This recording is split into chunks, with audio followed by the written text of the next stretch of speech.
My parents didn't miss my graduation, they skipped it. The text came at midnight. Too tired from Chloe's trip.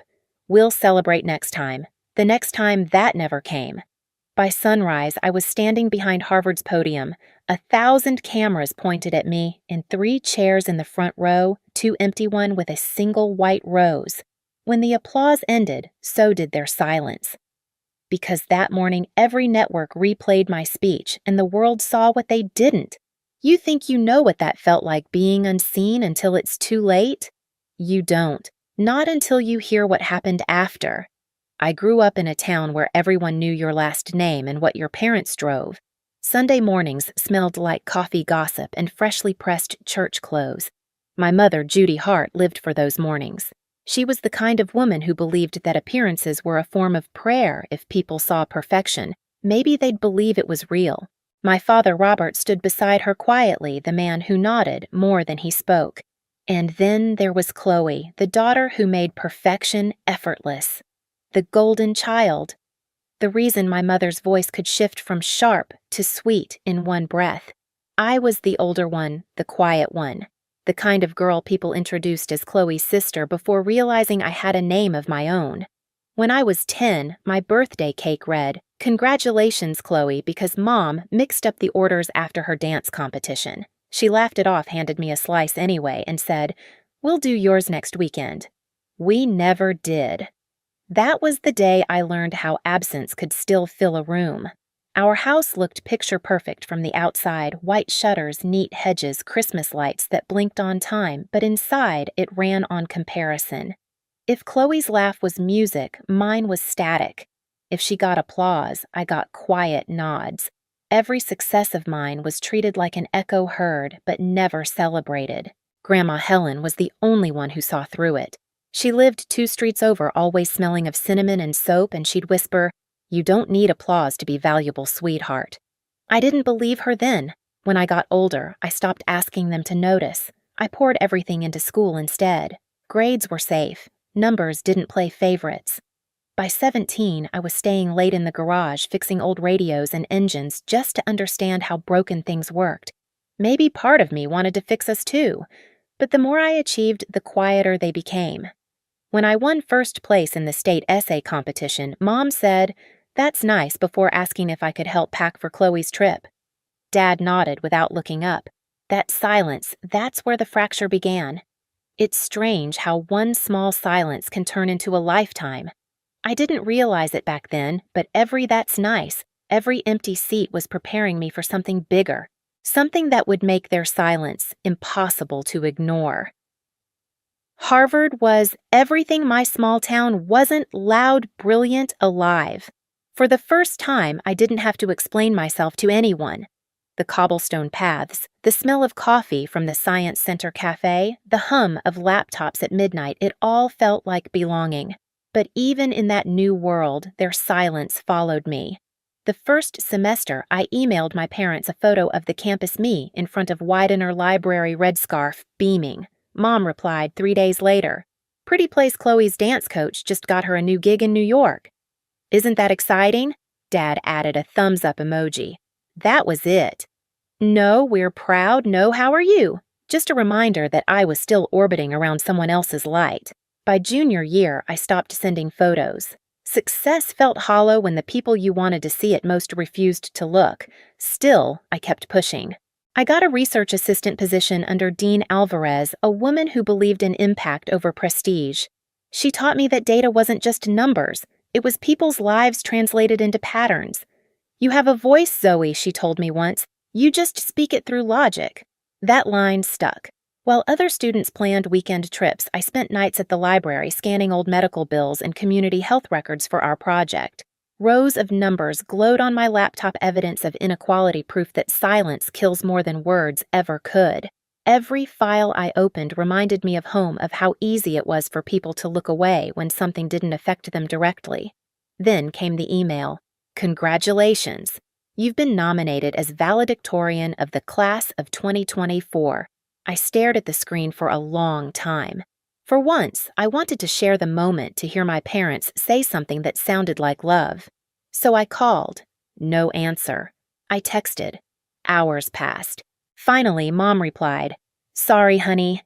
We're in Italy with Chloe for her law internship, so proud of both our girls both. That one word hit harder than any insult, both as if I was an afterthought in my own victory. That night, Maya found me sitting on the dorm steps with the phone still in my hand. "You good?" she asked. I nodded, lying. Inside, something was breaking quietly. 2 weeks later, I got another message, short, almost casual. Too tired from Chloe's trip. "We'll celebrate next time." I read it twice, then typed back, "Rest well." It wasn't bitterness. It was the end of asking. The night I sent that text, "Rest well," I didn't cry. I didn't even get angry. I just sat there in the quiet hum of my dorm room, watching the light from the Charles River flicker against the wall. Somewhere between exhaustion and clarity, I realized I'd been chasing ghosts my whole life, people who were never going to show up no matter how loud I succeeded. That was the collapse. But it was also the beginning of something else. The next morning, I went to the commencement office and requested 3 family seats. The woman at the desk asked will all guests be attending. I smiled. "Yes," I said. 1 for my grandmother, 1 for my best friend, and 1 left blank. On the card in neat handwriting, I wrote, "Reserved for who shows up." Maya looked at me like I'd lost it when I told her. "That's poetic," she said, half laughing. I shrugged. "It's honest." In the days that followed, I threw myself into my speech. I stayed up until dawn in Widener Library, scribbling lines across old notes and coffee-stained napkins. I didn't want to sound perfect, I wanted to sound true. I wrote about every student who had worked 2 jobs, who studied in empty dorms during the holidays, who learned that silence can be survival until it becomes strength. I wrote about how sometimes the people who should clap for you are the ones who taught you to perform without applause. When Dean Alvarez read the draft, she didn't say a word at first. Then she looked up, eyes glinting. "You realize this isn't just a speech," she said. "It's a reckoning." By the time graduation week arrived, campus buzzed with joy and farewells. Students posed under the arches, parents carried bouquets and cameras. I kept my head down, my speech folded neatly inside my folder. Grandma Helen arrived the night before, her pale blue coat smelling faintly of lavender. She took my hands and said, "You don't have to prove anything, Zoe. Just speak." That morning, the text still sat open on my phone, the words, "Too tired," glowing like a bruise. I didn't delete it. I wanted to remember exactly what silence looked like. So I dressed slowly, pinned my tassel, and walked across the yard with 2 people who had never let me feel alone, Grandma and Maya. Between them, the 3rd chair waited crowned with a white rose. The stage was ready. So was I. The sun was sharp that morning, too bright for the ache under my ribs. Bells from Memorial Church echoed through the yard, rolling across the crowd like slow thunder. Rows of crimson robes shimmered beneath the light tassels, swaying cameras flashing. Everywhere I looked, families hugged, waved, called out names. The air smelled like lilacs and new beginnings. I found my seat on stage, my heart beating steady but slow. From up here, Harvard Yard looked endless, a sea of faces, parents craning their necks to spot their children's students searching for the ones who mattered most. I scanned the front rows once, though I already knew. Grandma in her blue coat, Maya beside her camera ready, and between them, the empty chair. The white rose gleamed against the red cushion, unmoving in the wind. It didn't hurt like I expected. It was colder, quieter, like the final breath before you jump. When my name was called, valedictorian Zoe Hart, a wave of applause rose through the crowd. I walked to the podium, each step heavy with years I hadn't spoken. The microphone buzzed softly. I steadied it, took a slow breath, and looked out over the audience. "Good morning," I began, my voice steadier than I felt. When they didn't see us, we learned to see each other. The hum of the crowd fell away. The wind stilled. I talked about the invisible ones, the students who worked behind cafeteria counters, who fixed printers at 2 a.m., who sent money home between classes. I spoke about how the world celebrates loud success but overlooks quiet endurance. We learn early, I said, that sometimes the chairs reserved for us stay empty, and when they do, we build new tables. I saw Maya wipe a tear. Grandma's chin trembled slightly, her hand resting over her cane. I kept going. My words were no longer just mine. They were every unspoken thing I'd swallowed for 24 years. Silence used to feel like punishment, I said, but now I see it was training. Because when no one shows up for you, you learn how to show up for others. For a second, the microphone caught the faintest tremor in my voice. I let it stay. The truth shouldn't sound perfect. When I reached my final line, May, we never leave the next seat empty for those who come after us.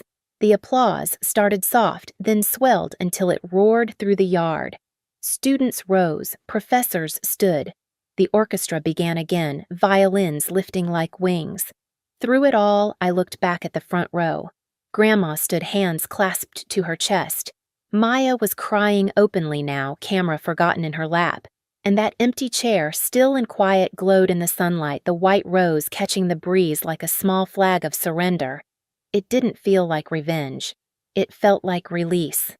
The ceremony blurred after that cap's flying laughter, echoing flashes going off like starlight. But the moment stayed frozen in amber. The photo that later went viral captured at me at the podium, sunlight on my face, one empty chair and a rose in the frame. By the time I reached the reception hall, my phone was already buzzing, notifications stacked faster than I could read, mentions, reposts, headlines. Harvard valedictorian delivers viral speech about absence and resilience. The empty chair heard around the world. I scrolled once, twice, then stopped when the screen lit up with the one name I hadn't saved, but could never forget Mom. Then Dad, then Chloe. Call after call, message after message. Mom. Why didn't you tell us everyone's asking why we weren't there? Dad, you made it sound like we abandoned you. Do you know how this looks, Chloe? Nice job making us the villains, Zoe. Congrats, I guess. For a moment, I just stared at the screen, the buzz vibrating through my palm. Then I pressed mute and set the phone face down on the table. Across from me, Maya watched silently. Not answering, she asked. I shook my head.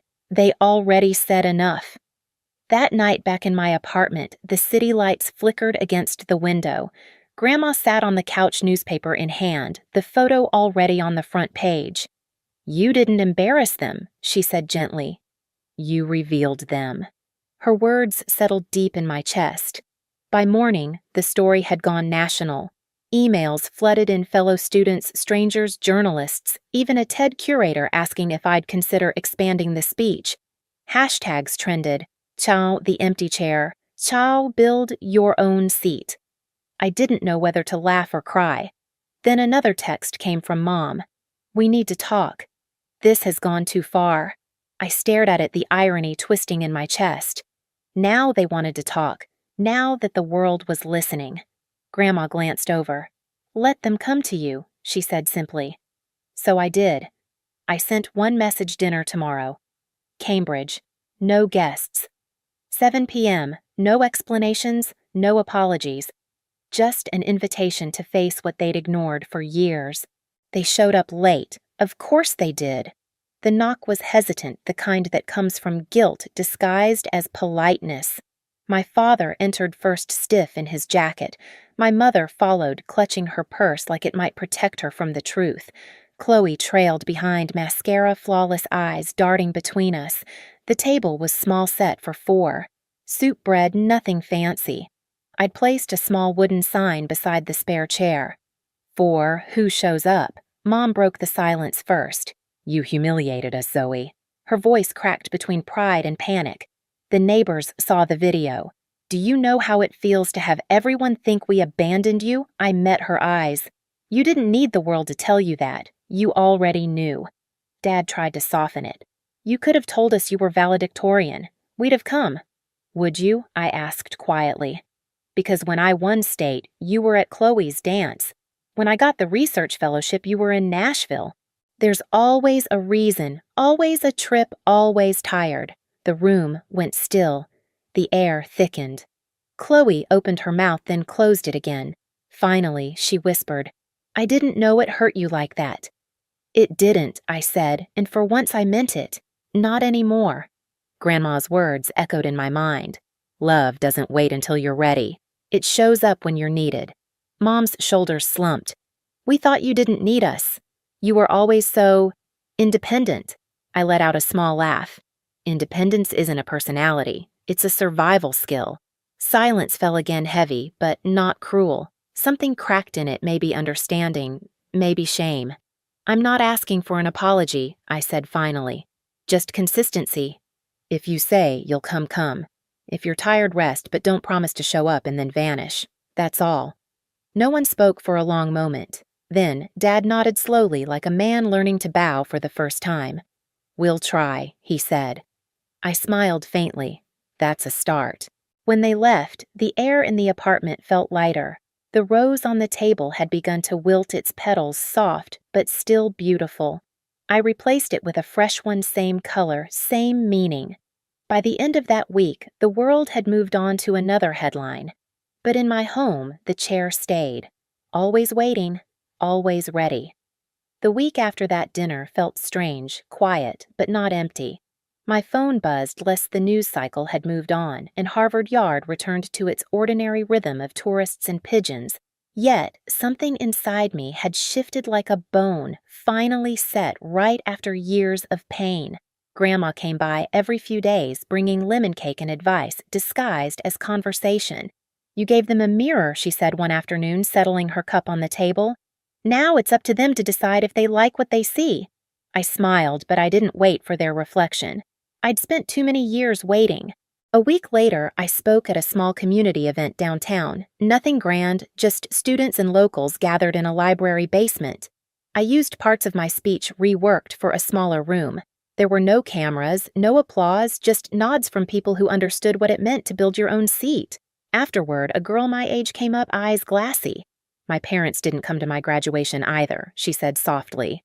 But seeing you made it hurt less. That was the moment I realized the story had done its job. It had turned pain into permission for someone else to heal. At home, the chair still sat in the corner beside my desk, the wooden tag dangling. For who shows up. Sometimes when the light from the window hit it just right, it didn't look empty, it looked expectant. Mom sent a text to the following Sunday dinner next week early this time. I stared at it for a long second, then typed, "Early is good." The next morning I passed through Harvard Yard one last time. The air smelled like cut grass and coffee the same way it had when it all began. I looked toward the stage where I once stood, sunlight spilling over the bricks, and whispered, not bitter, not proud, just certain they see me now. I've learned that sometimes justice doesn't come as an apology. It comes as clarity. You spend years begging to be seen. Then one day you stop asking and the world turns its head anyway. That's what happened to me. My family didn't change overnight, but the silence between us did. It wasn't filled with guilt anymore, it was filled with choice. Now, every time I sit at my kitchen table, that extra chair is there. Not as a reminder of who failed to show up, but as an invitation for those who will. It's for anyone who's ever felt invisible, for anyone who's ever clapped alone in a crowd. If you've ever built something from the pieces they left behind, this story is for you. And if you've ever waited for someone to show up and they didn't, don't wait forever. Build your own seat. Sit proudly. Let them see what they missed. If this story touched something in you, share it below. Tell me where you're watching from or who you built your own chair for. And if you want more stories like this, stories about finding power in the quiet, subscribe, stay, and let's keep showing up together.